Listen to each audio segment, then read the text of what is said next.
আমি আমার বাবাকে নিয়ে একটা গল্প লিখেছিলাম, লিখেছিও খুব বেশ।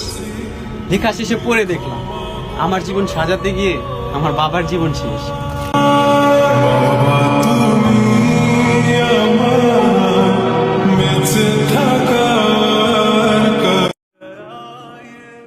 একটা সময় ছিল যখন তাকে ভালোবাসা প্রকাশ করতাম, তাকে এটা বোঝানোর চেষ্টা করতাম যে আমি তাকে অনেক ভালোবাসি। তারপর যখন বুঝতে পারলাম যে আমার ভালোবাসায় সে বিরক্ত হয়, তারপর থেকে চুপ হয়ে গেলাম।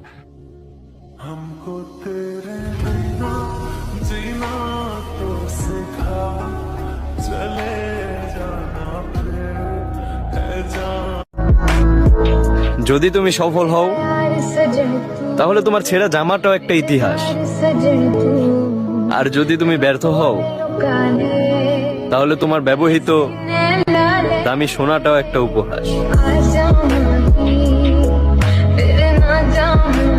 আমি এমন একজন মানুষ, কখনো কাউকে ইনবক্সে গিয়ে বিরক্ত করি না, খুব প্রয়োজন ছাড়া কাউকে নকও দেই না। চুপচাপ অনলাইনে আসি, ভিডিও দেখি, নিউজ ফিডে ঘোরাঘুরি করি।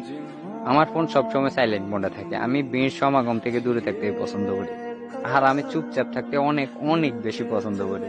আমি সবার সাথে মিশি না, এই জন্য অনেকে আমাকে বলে আমি দেমাগি, আমি অহংকারী।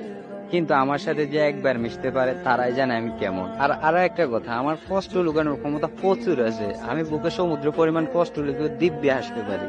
হ্যাঁ ভাই, এটাই আমি। নিজেকে সব থেকে অসহায় তখন মনে হয় যখন কাউকে মনে রাখতে চাই না, আবার ভুলতেও পারি না।